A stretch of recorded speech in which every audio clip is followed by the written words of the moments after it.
You're tuned in to the Bitesize section of the Marketing Buzzword Podcast. This is the Marketing Buzzword Podcast, the podcast where we dissect the world's most common marketing buzzwords.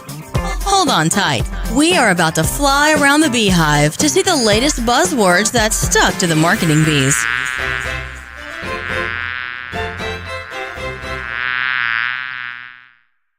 Hello and welcome to the Bitesize section of the Marketing Buzzword Podcast and project, aptly named Bitesize Buzzword. I'm Ben Roberts, and in these bite-sized snackable episodes, I'm going to help you dive deep into what a specific marketing buzzword actually means, help you decide whether it is or isn't important to your business, and if it is, how you can actually incorporate it into your business and marketing strategy. Now, this week, we're going to look at the marketing buzzword networking and network marketing, and sort of how it's changing and how it's evolving, because it's one of those terms that's been around for a long time, but it's changing at a really incredible pace. In this episode, we're going to look at, is it still that important? We're going to look at the difference between traditional and digital networking. We're going to look at some of the good and some of the bad ways of doing this and what some of the experiences I've had looking at this. And then we're going to help you decide on which events to attend, whether it's going to be what's going to be right for you. So, is networking important? And there is a huge stigma still attached to networking. And it's about all these sort of old, pale male, stale clubs and stuff. And it's not all that. But it is so important. There are so many different types of networking events. What I don't want you to do is tarnish them all with the same brush. Yes, some are going to be great. Some are going to be awful. Some are not going to. You're not going to meet the right people at every single event. But it is so important. And it is still all about who you know. People still do business with people. It's how you build that rapport. Whether it be digital or traditional, in-house, in someone's face at like a breakfast meeting, people still do business with people.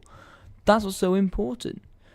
It helps put a face to your company. Like in this 21st century, 2018 world, you can't hide behind a pure digital barrier and no one knows you anymore. Gone are the days where there was no profile and no one could find out about you. We're long past that. It helps put a face to your company that people can relate to. And it opens doors and essentially wins business. It's a way of meeting people in an environment where people are looking for potentially similar things. Now, if you approach someone cold on a social media channel or you just walked up to someone in the street, you wouldn't have a clue whether they'd be anywhere remotely interested or relevant. There are so many mitigating factors.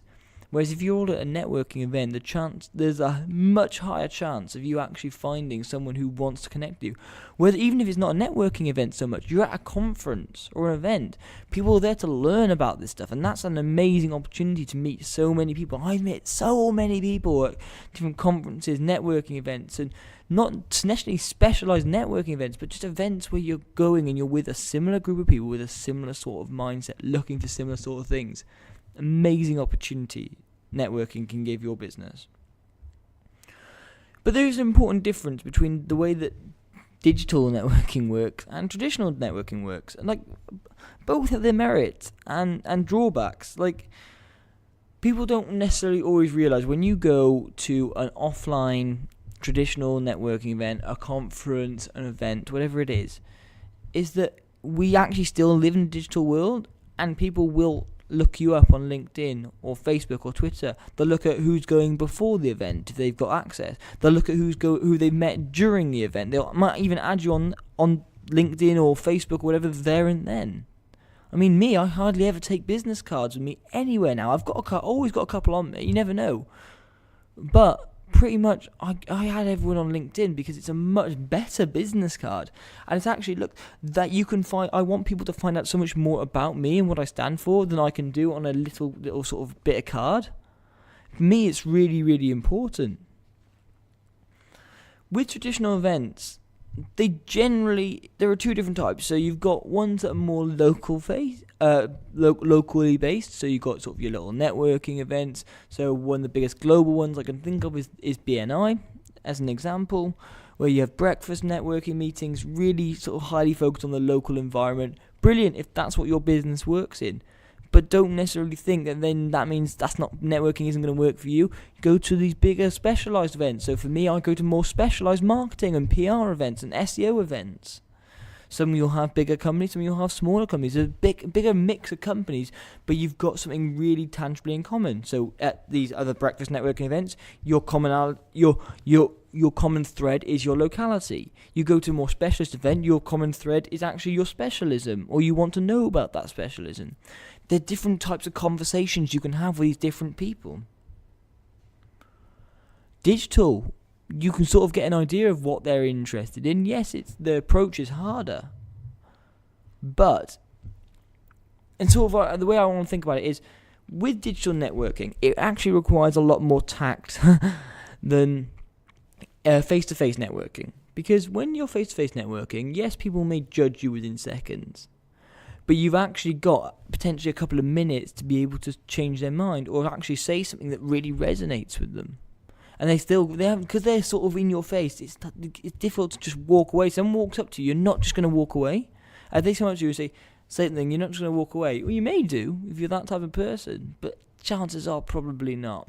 Whereas digitally, you need a bit more tact, because I know I can count, I can't even count actually how many people have messaged me, just random messages, and I'm like, this isn't relevant or interesting to me, you've not captured my attention, I don't want to find out more, you are literally, it's like, hi, brackets, X, how are you doing? Well, look at that, come on, spend a little bit of time, get it right. And people won't reply. That's why it requires a bit more tact. And we'll look at some of the how-to networking in a little bit. But in the way I see things these days, is some of you may or may not disagree, and I'd love for you to sort of tell me about it, but your digital profile is more important than a business card these days. A business card these days mostly points towards your digital profile. If you haven't got a digital profile, whether you're doing a local networking event, whether you're doing a specialist event, whether you're going digitally and you're just talking with people on these different channels, people are looking at your feeds all the time. Just go on there, on any of these platforms, look at your analytics and look how many people have viewed your profile. It's amazing. If you aren't giving the right information on there, why would people care about you? If your profile doesn't say about you what you're going and saying to people's face, and they go and they look at your profile and they go, what? This isn't the same person. Yeah? Even simple little things like having your same picture across your networking means that people can help know and understand you and know that it is your profile. Because sometimes people look different in different pictures. So use the same picture so people can understand and it crosses boundaries. So, how to do and how not to do networking. Now, I'm not going to go into massive detail on this. There are so many blog posts out there. There are so many networking specialists, whatever it is. But here are some things that I've seen that either really grind my gears or ones that I think are really important. And this hopefully helps break down this term for you.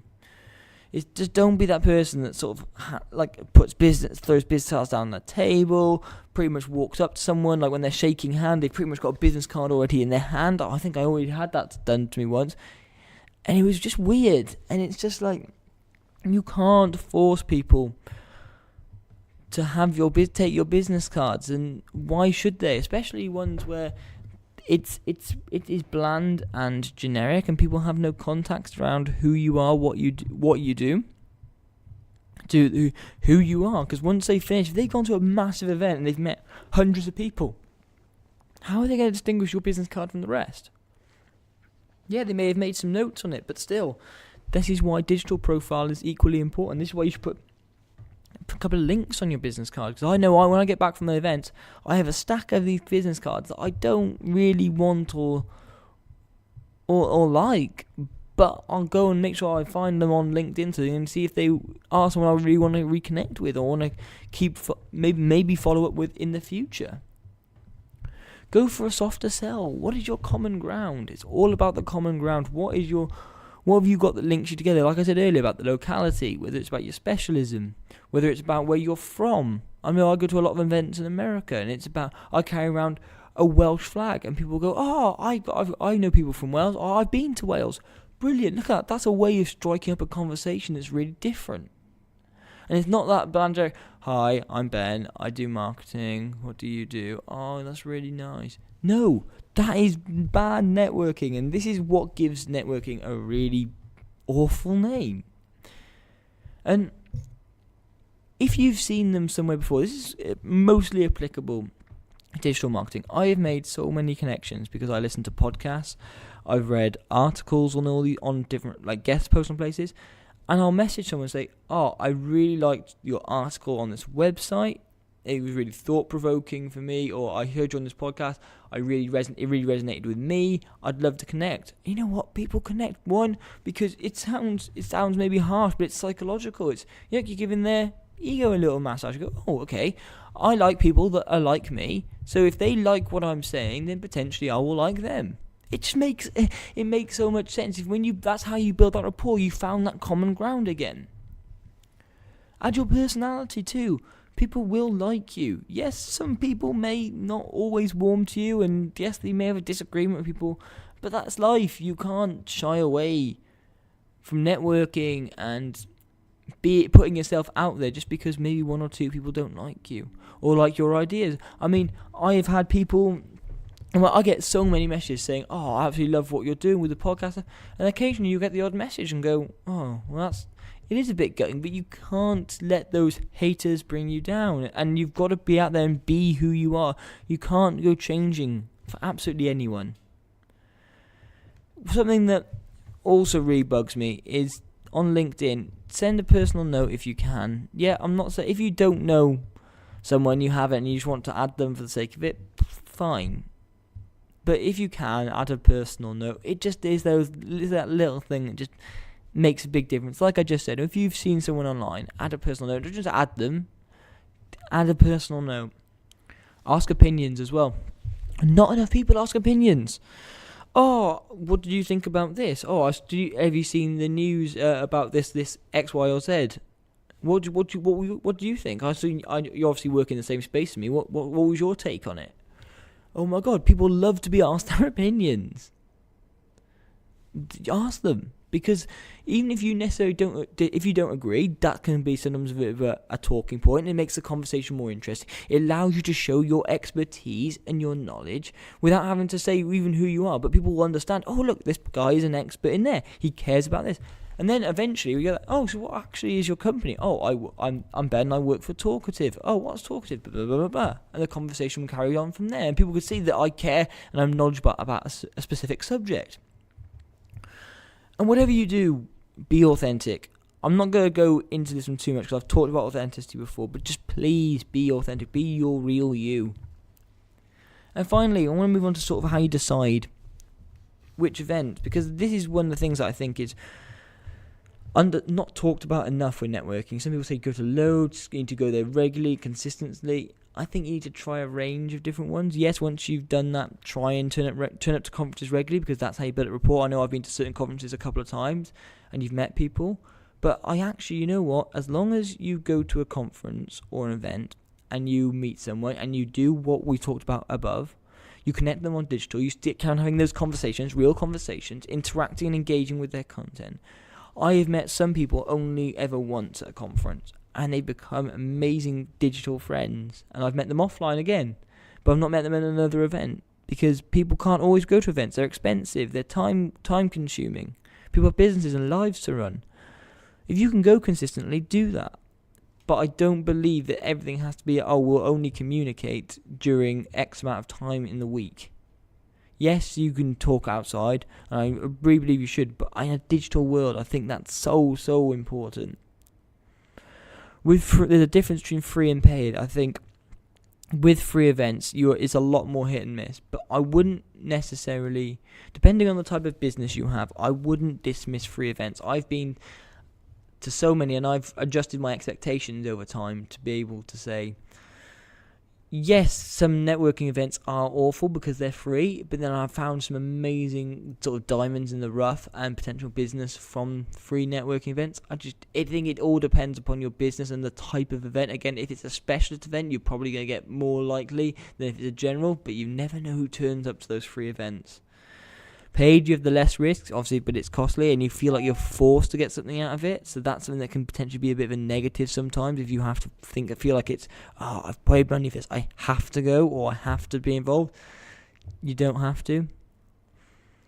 And just remember as well, the other thing I talked about was the difference between the specialist and the generalist events. So important. Anyway, thank you so much for listening. I really appreciate it. If you have enjoyed this week's episode, please do leave a review on iTunes and check out the show notes at marketingbuzzword.com and let me know if you would like any more different buzzwords covered. I'm back on Monday with another guest episode. Thank you very much. Goodbye.